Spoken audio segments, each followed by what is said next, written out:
into it. What's your name and where you're from? I'm Jamil Jackson. I'm from North Minneapolis. North Minneapolis. Yeah. What high school did you go to over north? I went to North High. Ooh, okay. I should have graduated in '95. Kind of dropped out beginning of the junior year. Hooped. I was a 3-star athlete going into high school. Played basketball, football, baseball. Going into my freshman year of high school, I was diagnosed with chronic anemia. So my doctors made me choose one sport. So I chose basketball.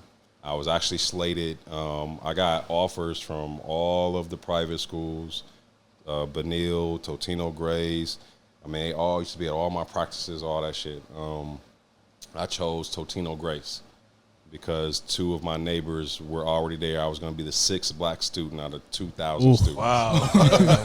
and I chose it because of the strict rules. So that summer, my dad left my family, so it was just me, my mom, and my siblings. And at Totino Grace at the time, if you missed 3 classes, you automatically failed. Wow. Right? It was that strict. But I was a straight A student coming into it, so it really wasn't the issue. What really sold me was when I came to the visit, they actually did a recruiting visit for me, hit the lights in the gym, put the spotlight on, had my jersey in the rafters, called my name out. You know, I'm this in the 90s? This is in the 90s. Yeah. Sound like that scene from He Got Game. That's cold, for real. And so I chose Totino Grace. That summer, the end of the summer, my dad left. So I remember my mom took me to the first day of school, got out the car, walked into the building. If you guys know Totino Grace, the lunchroom is right when you enter into the school. Yeah. And so got in there, saw 2,000 white students and lost my mind. I'd never been around that many white kids in my life. And so at the time, I was just like, I'm from the hood. So ran out the school, called my mom at the corner, tapped on the back of the car. She put me in. I said, take me to North. The rest is history. So she took me to North. So that's how I got to North. All right. How did the doctors come to that conclusion of one sport? Like, if you play in one, isn't that still exerting yourself? Or what's the logic behind that? They said no sports, but that was going to be impossible for me, right? Like, I literally played basketball. Sports was my life. My dad was my coach growing up. We did everything. I did track. I did soccer, basketball, football, baseball. But my 3 major ones was basketball, football, baseball. And so there was just no way they were going to stop me from doing all of them, right? So we wasn't even going to pretend. So they agreed to allow me to do one sport. Wasn't going to do football because it was cold outside. And I was a quarterback coming into high school, and they already had their, a quarterback, so I wasn't going to go through that. Basketball was my ticket. So I chose basketball. So played my freshman year, did good. Back then in the 90s, there was no freshman programs in the city conference. So it was only JV and varsity. Really? Yeah. So 2,500 kids at North, only JV varsity. And you're a freshman. I'm a freshman. This 95. No, 95 is when I was supposed to graduate. 91. 91. Got you. 91. Got you. So, yep. So were you there with Khalid? I was just. Yeah. And KJ's dad? You was there with KJ's dad? Yep. Okay. So Khalid was under us, but was playing up. So I remember my freshman year, our only game that we lost was against Henry because he brought his ass down to play on the JV team. And ended up taking the last shot, missed it, but that was our only loss of the season. But coming into my sophomore year, re-diagnosed, they're like, no go, can't play no sports. It's just too bad. Your hemoglobin's too low. I'm having fainting spells, all this stuff. So I forged my doctor's notes. So I forged my doctor's notes my whole sophomore season. So I was able to play, still play JV, because back then, again, it was tight on varsity. We had Chris Rainey. We had, Lid, everybody. So going into my junior year, first game of the season, we played Apple Valley. I'll never forget it. None of us thought we was getting in the game, right, because it was the Lid and Rainey show. I ended up getting my name called coming the game. I remember I took my first shot. Coach Rock called me over and was like, yeah, them shots ain't for you, buddy. The sophomore year? I was a junior now. Oh, junior. Yep, so I was a junior now. So that was an awakening. I ended up scoring a few points. Next practice, I fainted. And so Coach Brown, Cliff Brown, rest in peace, was like, dude, ain't no fucking way your doctors are clearing you to play basketball if you're still having fainting spells. So we need to talk to your doctors. And so that was it, because my doctors were already telling me that I couldn't play. So at that point, my life, as crazy as it sounds, I didn't know anybody who went to college outside of a scholarship. So if I wasn't able to play sports, what the fuck am I going to school for? Right. So my dad was gone. My mom was kind of ill at the time. And so I hit the streets. And I was in the streets for a while. And I became a park board legend, a lifetime legend, and just hooping my way. When I was 22. I was hooping at Lifetime. Coach Queen was coaching at Stout, Wisconsin Stout. And so he offered me to come play. So I went and took the visit. I was going to go play basketball. My brother was going to go play football. He brought us there. We did all the financial aid, everything. But again, at this point, I ain't know shit about college. I ain't know nobody who went to college for real. So I remember the day he came to pick me up for school, y'all. I hid across the street at the park and watched him come to my house, knock on the door, sit in his car, look at his watch, get back out, knock on my door, sit on my stairs, wait, and I never came. I had kids by then, and so I just didn't. I didn't know what college was about. I didn't know how easy it is to come back home. You know what I mean? I just didn't know nothing about it, and I was strictly in the streets at that point. I mean, it's the '90s too. It's like you don't think about the There's resources. no social media. Exactly. There's none of that. So yeah, that's kind of my backstory of my basketball life and career. I started coaching at Farview Park when I was 18, and so we found ourselves with no parents in the house when I was 16. So at 16, I was the oldest in the house, raising my brothers and sisters. I got 5 brothers and 1 sister, so we were all there, me taking care of them. So again, I was doing the street thing to pay the bills and take care of everything. But to keep my brothers out of trouble, I started AAU. MIAS had just started. So MYS had just started. Yeah. It used to be called Metro Basketball, was what it was called before it turned into, what it is now. Okay. And so I was too old to play because they didn't have our division. So I started putting my brothers in it. So we started a team called Minnesota Shock, I think is what we called ourselves. Minnesota Shock. And we drive to the game and play our tournaments. I don't know what the hell I'm doing, but doing something though. Doing something, yeah. And that was the start of it. And so then at Farview Park was Mr. Wilson. I don't know if you guys are familiar with Gary Wilson. Gary Wilson passed. I don't even know how many years it's been now, but he was like the godfather. So he was the first white man that I had ever really met outside of a teacher. He lived across the street from us at down the block from Farview. So he introduced me and my family to Farview. So he always used to come over, seeing us playing outside, and come and be like, y'all want to come play football at the park? Hell no. Right, for real though. And then one day my dad took us up to the park because they used to hoop up the outside park back then. He was hooping, and so I saw Mr. Wilson and made the connection. And then, from then it was game on. So he was coaching, and he was the everything to the park board, especially the Farview. Mr. Wilson, the gym is named after him. And so he kind of lured me in. So when I was in the streets still hustling and doing my thing, every time I saw Mr. Wilson, he'd be like, you belong here. Like, I need you here at this park. And I would always listen. And so eventually, when my son got of age, I jumped into coaching big time at Farview and built myself up from there. That's what's up. Can you tell us any big players you remember playing while you was at North or being a park board legend, like some names that stuck out back in the 90s to you? Well, I got the luxury of playing with the older guys, right? So I played with Butch Davis and Renee Pulley and Brett McNeil and Bronson and Steve Jackson and all those old heads. I got to play under, and so Butch and Renee actually used to keep me at the Y after my dad would leave and make me shoot jump shots until I made 100, and then I have to walk home, right? So after that, it was kind of the North legends, Marvin, the Lids, the Chris Rainey. I mean, that's, Lid is my guy, but Chris Rainey's my number one. So we can. Rainey was nice. Yeah.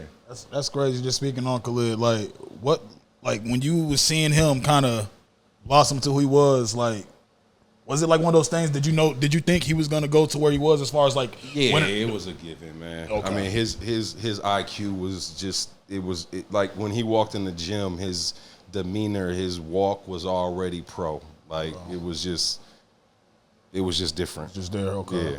Yeah. How early was that though? Like what age? I mean, for me, that was my 9th grade year would have been 91. So he was what, 7th grade, going into 8th grade. Yeah. But I mean, he, his brothers playing in the North program, being a part of championship pedigree. He just, it was already there. And what was Clem Haskins or somebody was his coach?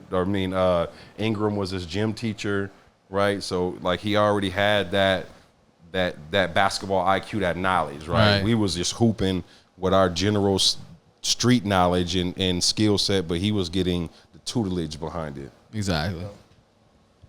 Well, that's crazy, man. So, like, just speaking on coach, I know we kind of talked about it off camera, because I went, we covered games this year, and I was at one of your games, and I was like, it was like you guys playing Central, and I saw you coaching JV, varsity. I thought you had a twin brother for a second, because I'm like, what's going on? Like, how is it? You know what I'm saying? So, I love coaching for one, and then two, we had a kind of a dynamic this year where my head JV coach had to take a step back for work, and I just didn't want to bring anybody. Like, we got a good nucleus of coaches, and I didn't want to bring anybody in that late in the season to try to create some chemistry, because we're all co-coaches. And so, as I was saying off camera, my assistants can call timeouts. They run plays, right? If they call the timeout, they're running the timeout, right? If they want to sub somebody in, I give them that privilege. And so to bring somebody new into that, right, who might not understand that. And again, like I tell my coaches, if you ain't yelling at me on the sideline, then I don't need you on my bench. So that's a fact. That's real. That's real. Yeah. So I know you hold many titles in the neighborhood, and we'll get to that. It's funny you say you met the grandfather, and he kind of passed on to you, because actually, like, knowing you a little bit, or knowing of you a little bit, and reaching out to people just asking about you, they call you the grandfather now. Yeah. So I know you hold a lot of different titles. Tell us what other titles you hold at Camden. So none at Camden outside of coaching. So my titles are, I run an organization called CEO, Change Equals Opportunity, and our focus is on the mentorship of males of color ages 10 to 30 in the areas of education, employment, and life skills. Okay. And so we have a multitude of ways to engage our youth, and so we do college tours, we do corporation tours, we have an internship program where we take kids and we hire them and put some money in their pocket and teach them the soft skills that they need to be able to go get hired through another job. We're also an entrepreneurship incubator. Okay. And so we find kids that are interested in starting their own businesses, and I help them through that, whether helping them start their own or as a venture capitalist, investing into that business, right, and helping it get off the ground and seeing what we can do with it. Outside of that, I'm a teacher for the Office of Black Student Achievement. I teach a course called Black Culture to males of color. I teach at Edison. Okay. Crazy enough, right? So I teach at Edison and coach at Camden. And then I run an organization called CEO Outreach, where I actually staff guys in different schools, and we build engagement with youth, so it intersects and connects from community to schools. So helping to foster relationships for educators who don't necessarily come from our backgrounds, who don't really understand. That's clutch. Clutch right there. Yeah. Right, and so then we can be that middleman. And so you're not just sending Johnny to the office. We need to find out why you sent Johnny to the office and why you thought that was the best decision versus, other alternatives. Just get out of my class. Right, right. So when did you start these companies, and what made you even want to go that direction with those things? A few more. I'm the commander of the Minnesota Freedom Fighters. I told you you're a lot in the hood. Okay, let's do it. Let's go. We're an armed guard of black men who came into existence with the death of George Floyd. And so we protected North Minneapolis, Broadway corridor mainly, from burning, people wanting to burn and loot. And then from there, we just became a community force to show up at all of the funerals and all of the marches that were happening to make sure that our people were safe and everybody got to vent how they needed to in a safe environment without retribution from police or community. I also own a dealership And so we buy and sell cars, and so we teach kids how to buy and sell cars. That's one of the tools that we use to teach kids entrepreneurship skills, and then we do real estate. So hold on, we gotta give him a Don DeMarco, man. I'm telling you, man. That was just kind I'm of telling crazy you. right there. That's man. like life literacy, Yeah, right? like literacy. General. That's crazy right there. I'm gonna coach you up, and if you don't make the league, we got a plethora of areas we can put you So on. see, even What you in just said. basketball, right? So I get a lot of flack, and I'll take it for my record, right? My coaching record. I don't recruit. Right. I would love to, but it's just not my integrity, right? I want you to come for the right reasons, because at the end of the day, I got to teach you how to be a man, Sure. right? I've had both of my sons have played college basketball. One in the IA, I coached him all the way up until he went to college, and then my other son JAMIL, I let him go sophomore year to go play for Larry McKenzie at North. Yep. But still was very integral in his process, only for him to make it, D1 status and decide, I don't like the business end of this, and I don't really want to do it no more, right? So knowing kind of both angles and seeing it all, I can see the different perspectives of the kids, understanding that some want to go D1, some just want the recreational experience of it, right? And as a high school coach, I have to balance the two. For sure. That's crazy. So just speaking about everything you did, even in the community with the kids, can you talk about the HBCU trips you take with the kids? Like, can you explain that more? Yeah. So I've never been to college myself. Yep. So what happened was Mike Sheldon, who runs the Hustlers program, he became the head coach at Dunwoody Academy High School. So Dunwoody College tried to start they started a high school. Their thought was they was going to get a bunch of suburban kids to transport into the city and be close in proximity and start their feeder program. What they got was all the kids that got kicked out of Minneapolis Public Schools. I didn't even know about that. I didn't. Yeah. So Mike called me and asked me if I come be his head assistant coach and his JV coach. And so blindly I said, of course, right? Because I knew him from community, from the Hustlers program, from coaching with Larry McKenzie at Henry. So absolutely. So I come into the school and it's chaos, right? So we have our first year. Everything they do the first year, and they're playing Myas because of the transfer rule. Yeah. All the kids were transferred, so they did all Myas tournaments. Going into our next year, our first season, we had a pretty good season. We made it to the semifinals of sections, lost to Jordan High School. Yep. Going into the next year, we ended up moving our school inside North High. North High said we can't have two competing high schools in the same building, so they made us cut our program. Wow. And our kids had to co-op and play for North, right? Damn, I forgot even the question. Where was I going with that? The HBCU. HBCU, yep. Right? And so then Dunwoody asked me to come on. I had just taught myself construction and had my construction business. That's another business that I run. And so I was doing pretty good in that. But I was also invested in my kids, right? Because I didn't have that for me. And so I would always show up to my kids. And when I say my kids, I mean all my kids, not just my personal kids. So my basketball players are my kids. So now I'm your coach. Now I'm showing up. Now I'm coming to class. Now I'm going to sit in on your classes, right? This is what I do with my personal kids growing up. I'm sitting in on your classes. I got my own notebooks. I do my work. I'm going to emulate what it is to be a successful student, right? Something that we weren't shown. Adults separate themselves from kids, and they have this hierarchy, and teachers think they're perfect, and they have all the answers, and they can't be wrong. And that's not truth, right? So I'm going to be this adult that's going to be wrong, right? To show you how to ask the question appropriately, right? To show you how to be dumb, if you will, in a situation so you can learn something. So long story short, I got offered the position to teach inside the school. They offered me the construction instructor position. 1 year inside North, we ended up losing the sponsorship of Dunwoody, moved into a new building. We couldn't have construction anymore. I became the student success coordinator. So now my job is to start helping kids find their track to school. I don't know shit about college because I ain't never been, right?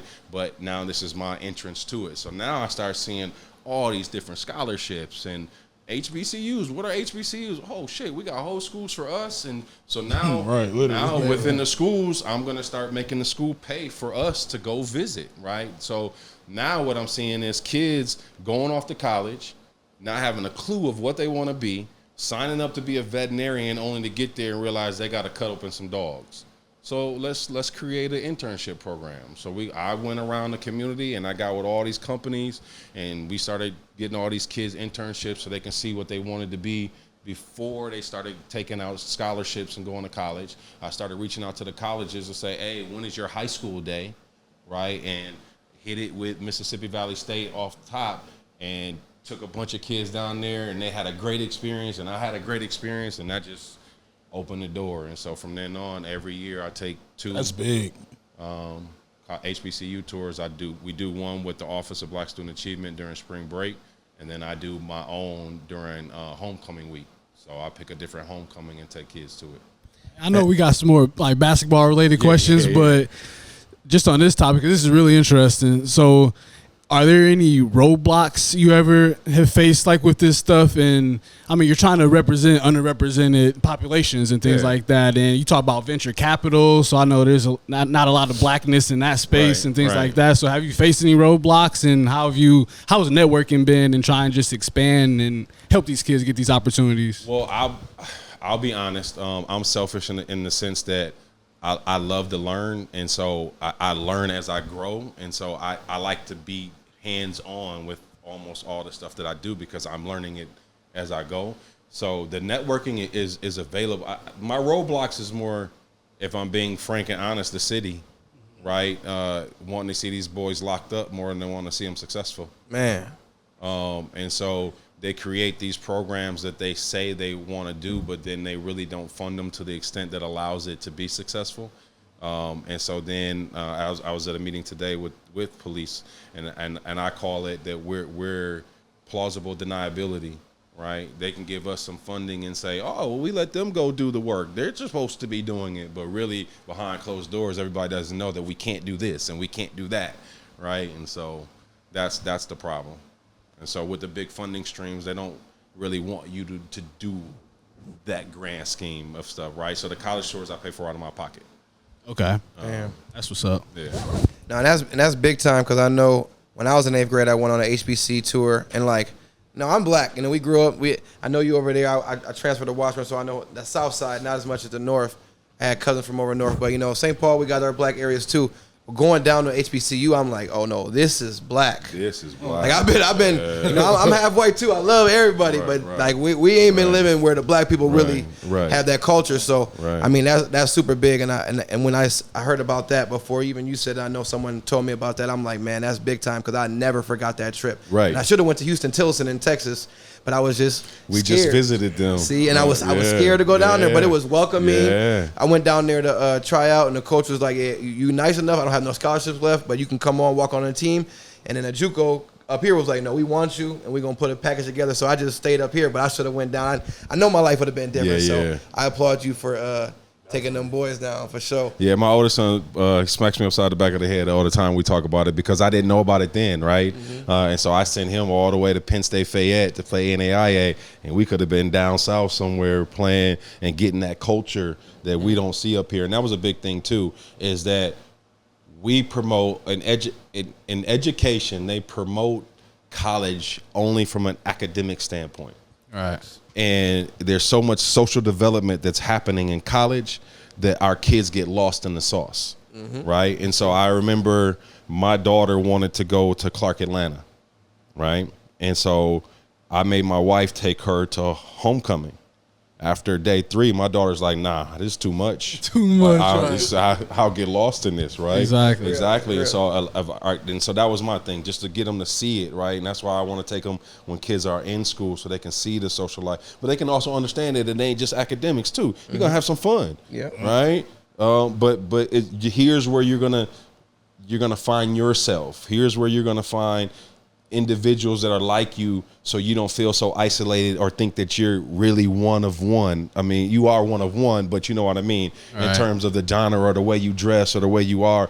I mean, even at HBCUs, you're going to have your gothic dressers, you're going to have your nerds, you're going to have your every genre. My little sister listens to rock and roll, right? Like, you're going to have all that, and these kids need to see that there's more than just one track, one way of being, right?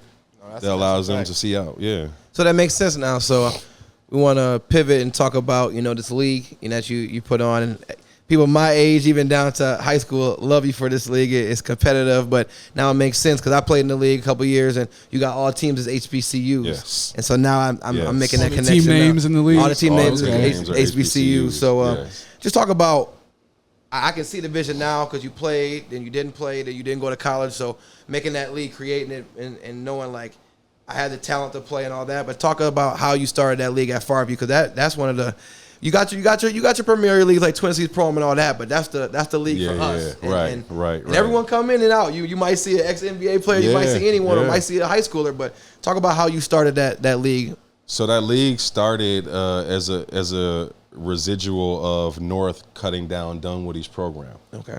And so what happened is that all those kids worked their asses off to become eligible, right? They stuck through the NYS year of not being able to play, having to hear from community, oh, y'all ain't a real team and all that, right? Kept their grades up. We had a good season. And then for Minneapolis Public Schools to invite us into their building because they needed our numbers because North was closing, right? So they needed our numbers for that. And that's the real reason why they wouldn't allow us to have our team, because they needed our numbers, right, on their programs, right? But they only took 2 of our kids out of 28. Right, so now I got 26 kids and now back to square one. So I said, okay, here's what we're gonna do. Y'all stay committed. I'm gonna pay for Maya's tournaments again. We're gonna go back here, but here's what I'm willing to do. Let's go to Wisconsin Dells, right? Let's go to Iowa, right? Because I'm starting to see this side of the game now, the travel side. So they're like, bet. So we start practicing at Farview. So every Tuesday and Thursday, I'm coming to Farview, but when I get there, I'm kicking all the kids out, the Darryls, the Chinos, right? So that's why we have our relationship that we have. So it's really them I'm kicking out. And you know, they're shit talkers and all that. Facts. So Shouts out to the dog Chinos, walk man. your team and all that. Okay, well, y'all go do what you do. When we get done conditioning, come back and scrimmage. Because that's the best way to learn. Facts. Right? Absolutely. So they would come back and they would scrimmage. But one day it would be 10 kids, and then the next day, you know, now everybody's starting to hear about it. Oh, Coach JAMIL got runs going on. No, I got practice, but you know, they got runs. And so 10 turned to 20, turned to 30. Now we got a full-fledged open gym going on. So ding, ding, ding in my head. All right, I'm going to wrap CEO around it. So now I'm going to start an in-house league because we don't have AAU like that, right? There's Pulley, and really ain't too much more yet. And then the biggest thing that I hold no lie about, I needed my sons to get some dog in them. All right. That's real. You know, they play with me, but they live with me, right? And so that means that they're sheltered from a lot of things that I had to go through that they don't have to go through, right? And if they're gonna make it in big time basketball, they got to play with the dogs. Facts. They got to understand the difference between shit talking to fighting and shit talking between the lines, right? And so, boom, I'm gonna wrap CEO services around it. So all y'all want to play every weekend? Cool. Now my sons get to play every weekend with the dogs of the city. And that's really how it came. And then from there, everybody just trusted in it and started showing up. And the first year was really just all street kids. Like, I mean, we got guns and bags, right, every day, to eventually the names of the hoopers started, you know, to come and follow through. And then it kind of just manifested itself from there. Man, that league is big time, man. Definitely want to give you a shout out. Even playing in that, I'm traveling now, so I didn't get to play. But I was like, man, every Sunday, you don't know who you're going to see. They're going to talk crazy. But the biggest thing is, y'all, we come together. Like, he makes us pray. He makes us talk. He says a little piece. And everyone respects him when he comes in. And that's why when they call you the Godfather, you over North, like, some people come in and think it's sweet, and they get to looking around. I've had teammates come in like, yo, I'm out. Like, I'm over at Farview. I'm out. They talking crazy over there. They talking about they shoot, but it's love. And like he said, it's in between the lines. Once you get out the line, you ain't wrong me. You ain't stealing from me. You ain't from the other side. It's just, you know what I'm saying? Even St. Paul in there, they talk big crazy about St. Paul, but they shaking all our hands when we leave. So right. Definitely want to give you your flowers again, about that. About this, right? And so CEO stands for Change Equals Opportunity. But what I realized in my life is that I am the CEO of me, right? And so I'm the brand. I'm the brand recognition. So how I show up dictates what I get out of life.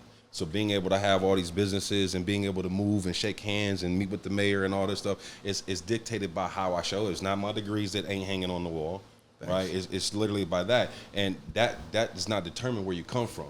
That's here, right? And your ability to speak, your vocabulary is your money, right? So again, now using basketball as that carrot of life, right? And so what we do with the kids in the high school league and the middle school league is when they get a tech, they got to come to the sideline after doing 30 push-ups. They got to tell me, their wife, now why they got fired and they can't feed the family. Through it, it's a way to show respect for yourself and show respect for others. So that's basically what it is. And then the creed in the beginning is just a Helen Keller quote that I found one day. You know, going again, building my stuff at school, just came across this quote, and it's, "I am only one, but still I am one. I cannot do everything, but still I can do something. And because I cannot do everything, I will not refuse to do the something I can." So basically show up. So even in basketball, right? You can't score all the points, but you can play defense, right? Like, so, yeah, it's just the theory of all for one for all, man, and we got to look out for each other, and especially in today's times now with Trump and all this shit going on, even more of a reason why we got to have a brotherhood, right, that looks out for each other. And so even in the league, when y'all see each other at the club, when y'all see each other out, there should always be an understanding of I got you and you got me no matter what, right? Big facts. That's real, man. Just switching back on basketball real quick, man, because, you know, like I said, you're your high school coach too. I know we was talking about a lot of community stuff for sure, and that's just good to get that out there. I always wanted to ask you, like, how do you feel, and I know we talk about it on Coach's Corner, it's another segment we have, but how do you personally feel about AAU basketball right now? Terrible. Real quick. I'm telling you, it's the consistency. I'm telling you. It's terrible, man. Do you think it's translating to the high school game in a negative way? In a negative way. What do you think, like, if you had, like, suggestions on how to change it, what do you think needs to come back into play for us to get the game back to? Because, you know, I played, 4 years. I went to JUCO afterwards, so I love the game. Put in my 10,000, 20 hours, you know what I'm saying? So how do you think the game can get back to what it used to be? It can't be about winning. It has to be about structure and development, right? And it's about winning. Everybody just wants to win, and so there's no loyalty of the kids to a program. There's no true development of kids. I get kids that come to my high school team that dominate in one area on the AAU scene, right? But then can't find his way on the 494 feet, right? On a high school game, he doesn't understand language, doesn't understand vocabulary, right? Help side defense. Help side defense. Man. Like, just so much of it that we see as coaches that we're dumbfounded by, right? I got kids that can't do the mic and drill, right? As sophomores and juniors, but want varsity minutes. And so we have to understand that it's a development, right? That there's layers to it, and if you're coaching AAU, there's a certain level of responsibility that you have to the development side, and that's just it, right? And for me, it's different because my kids know and they hate it when I say it. I don't care about winning. I win at life. I'm gonna teach you how to win at life, right? This ball is gonna stop eventually, whether it's here or it's there. If you don't have the IQ, right, off this court, then you're gonna fail at life. And I need you to be able to have generational wealth, right? So again, how are we going to use this to build what we need to build? So in that, there's no structure. It's a money grab from the organizations that are running the tournaments. So they don't care about any of that, right? I don't even think they do trophies anymore, do they?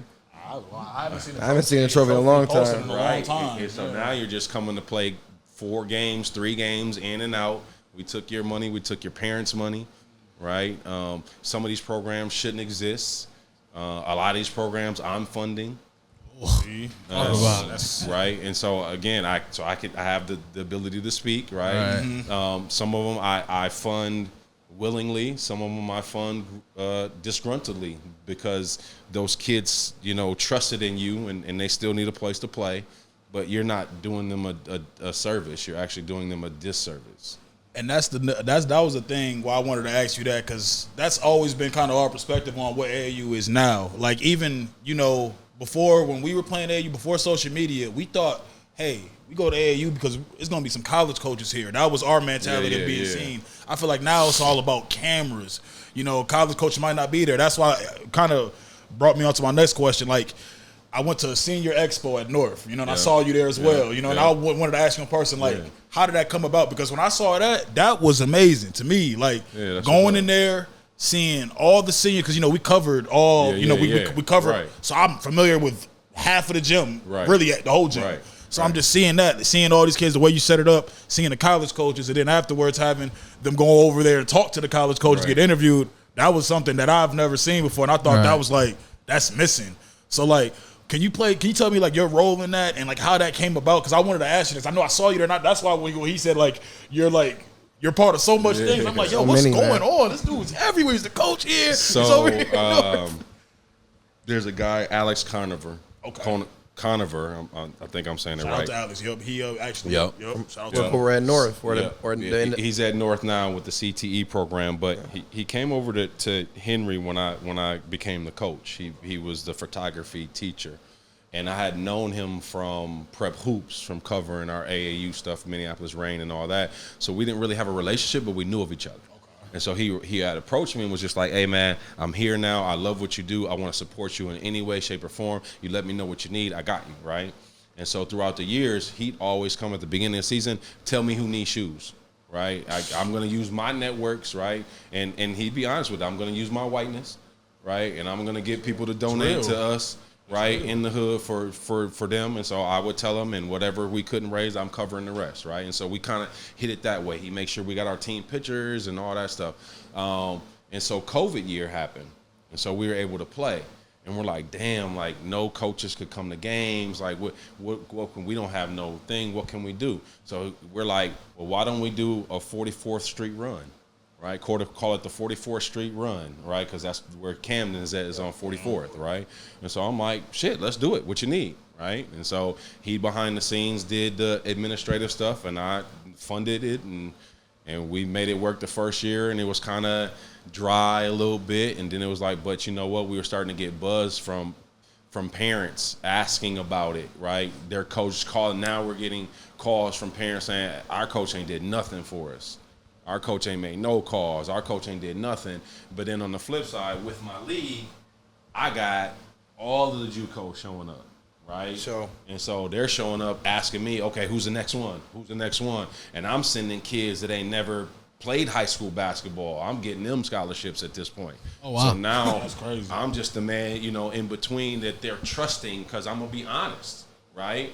I had Rainy River come down one year, and I had him – I had 7 kids in there, and 2 of them, hey, you got to go.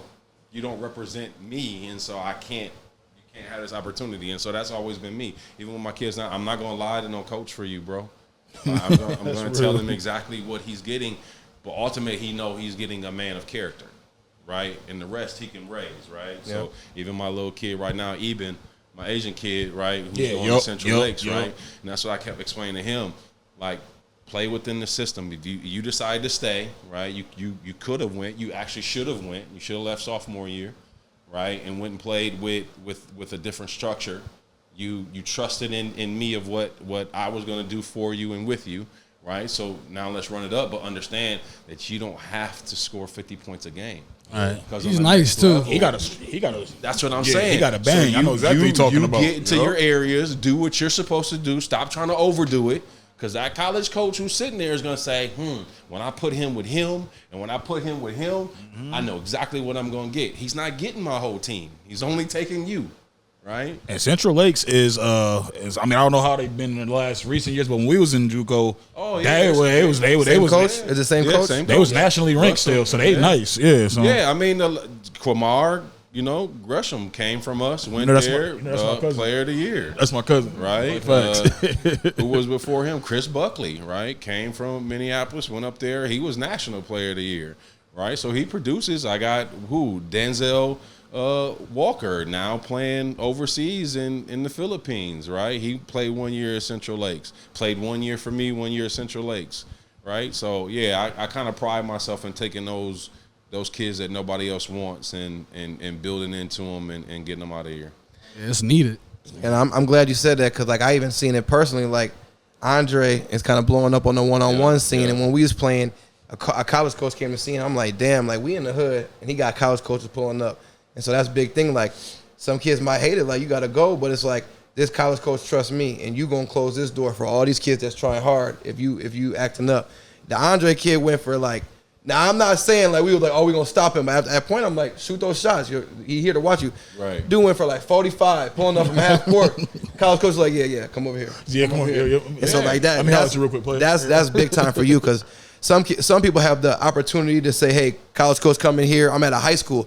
You got college coaches coming into the hood at a run where this is inspiring high school, and this dude might be a little washed up. He was nice in 10, 08, and he's still competing. So I always love that dynamic, and everyone keep it even cool. that, right? I got some coaches that call me and say, I'm looking for that I fucked up kid.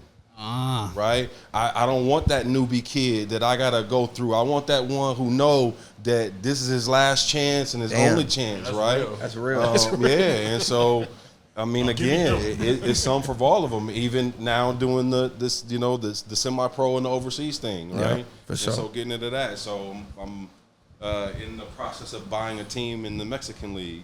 Oh wow! Because you took a whole bunch of people down there, didn't you? Yeah, we go every year. Yeah, and that was dope. I know he went down there and they won. Y'all won the little tournament, right? Every year, y'all be balling. That's. I'm telling you, do it all. That's a whole new pipeline. Yeah, you're gonna have to definitely come on here a couple of times. I tried to tell him. I said we gotta get him. He the heartbeat over there over north right now. So I got just a few more of just basketball questions. I know, yeah. So just looking at like, because we had a lot of different conversations. We cover a lot of the Twin City conference. Cover definitely some of the Minneapolis conference. Yep.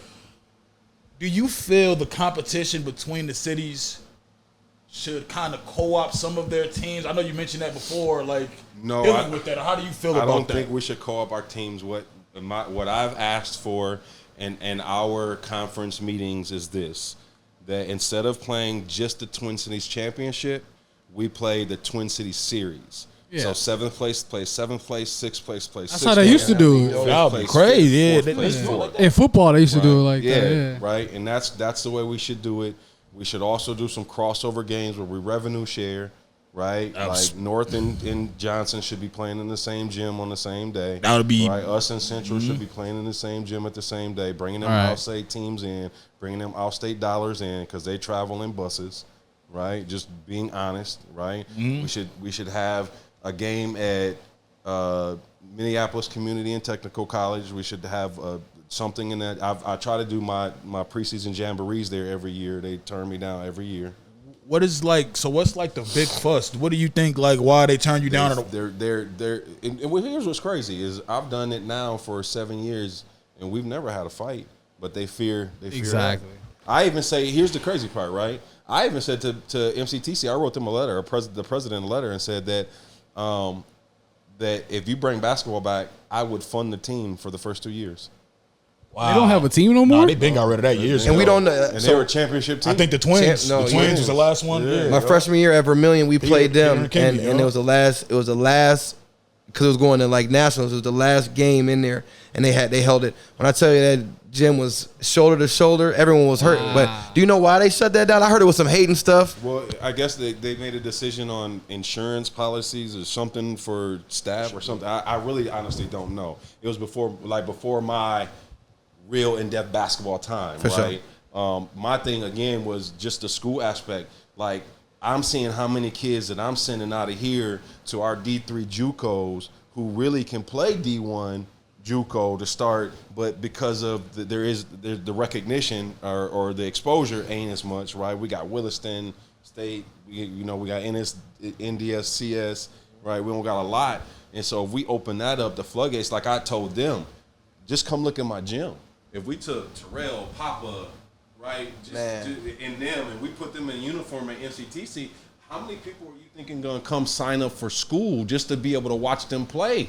Exactly. Yep. So you're gonna grow your student body by 200 to 300 students just because of the 15 you put on the basketball court. And you would think they would see, like, I definitely get, how people say, oh, education over sports. I get it, but you don't understand. This is America. How sports drives a lot of stuff. Look at the South. Look at the South.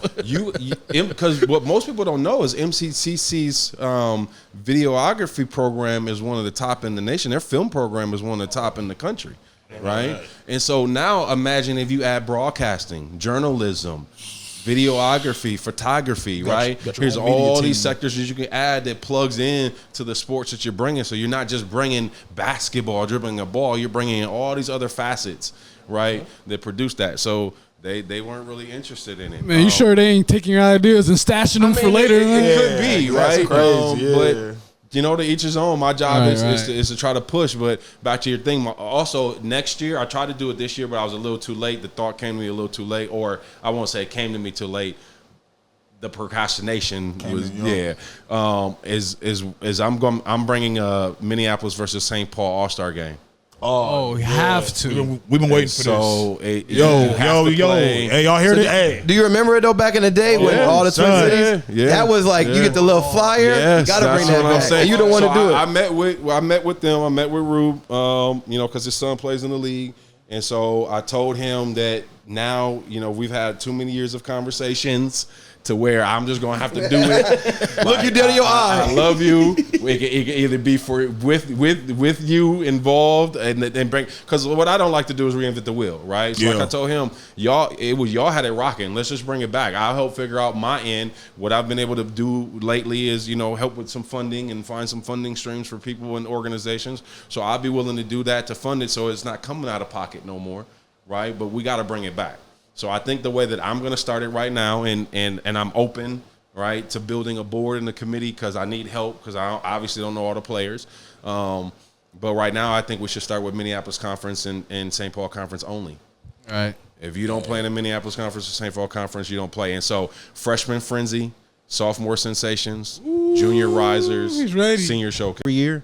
And so regardless of their record, they got an automatic bid to the national championship.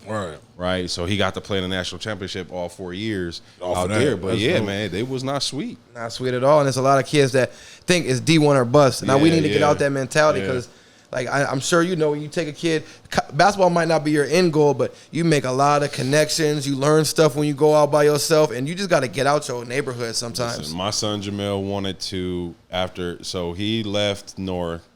Went to Williston State his first year. After Williston State, he had 9 D1 offers. He chose Southern Utah. I'll laugh because it's our inside joke because that was his first visit, and they rolled out the red carpet, boy. he fell for it. And I remember sitting in front of the coach, like, no disrespect, coach, but I wouldn't be a father if I didn't tell my son no today, that he needs to take his other offers. 1, they're free trips. 2, he needs to expose himself to all the other opportunities. And my son's just sitting there. And I'm like, all right, well, go ahead and do it. He's like, I'm doing it. I'm signing. And he signed to Southern Utah. Didn't work out for him, so he ended up coming back. I say all that to say that after sophomore year, he decided that basketball really wasn't for him anymore, right? That he didn't want to do the business side, that he didn't like the fact that coaches had the power and the privilege to pull a scholarship whenever they want to, and they threaten that all the time. And Dad, I'm my own man, and you taught me, and you own businesses, and I don't, da. Okay, well, son, it's just like nothing else. Like whatever else you want to do, you treat it like basketball. You put the same effort into it, the same work ethic, and your outcomes will be the same. But you ain't gonna lose that scholarship. That's what you ain't gonna do. You're gonna sit your ass on that bench. You're gonna wrap I ain't paying for that school now. You're gonna put your arms around your friends. You're gonna clap them up as their name get called and go into the game. Right? You're gonna practice because that's conditioning and that's dedication and that's commitment for the rest of your life. And you're gonna graduate for free and then decide what you want to do. I don't care about the rest, but that's travel, that's exposure, right? That's networking. Right, you got friends that you still hang out with today, that you go skiing with and snowboarding with, that you met on the team, right? And so, those are important pieces, but we don't ever, because it's about winning. We don't ever do it. We don't talk about those. That's your son that's a tattoo artist now, right? Tattoo artist, for sure. And so he taught himself that board at college. That's what's up. Yeah. See, y'all got anything before I got closing? No, that's pretty dope right there. Just hearing all that, man. Oh yeah. Yeah. No, man, we love having you on, man, from what you do in the neighborhood to coaching. And I think I was a coach, I'm a JV coach, freshman coach, and varsity assistant over at Tartan. And just being under Coach K, he cares about winning, but he's like, I don't care about winning. No one's going to remember these high school basketball games in 30 years, but I'm going to remember a man that comes back to me and be like, look, I got a daughter. I got this. Absolutely. So we definitely applaud you. Coach K was one of the coaches. We were one of the teams, the Hustlers really set it off, but Minneapolis Reign, we were considered a renegade team, right? So as our AAU program. And so we didn't play a lot of Minnesota basketball. So we were one of the first ones to start doing the travel before there was the circuits and all that stuff, right? We were the first team to play in the LeBron James Classic. We were the first team, right, to go to all these places because, one, I started getting the exposure piece with my job, right? So I started being like, okay, we ain't going to play basketball. We going to visit a college, and it just happens to be basketball playing this weekend, right? So we're going to Michigan State, playing in Michigan State, all this stuff. And so Coach K, though, was one, because he ran the Tartans tournaments, he was one of the only tournament directors that would bypass Myers' rule on renegade teams and let us play.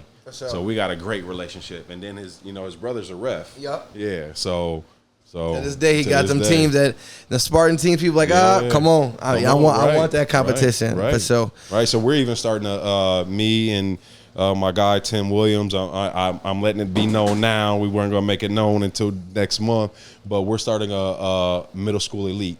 So middle school elite league is going to be more like a circuit. So we'll have 5 sessions. It'll be during the winter time, so it'll almost be like a circuit sessions.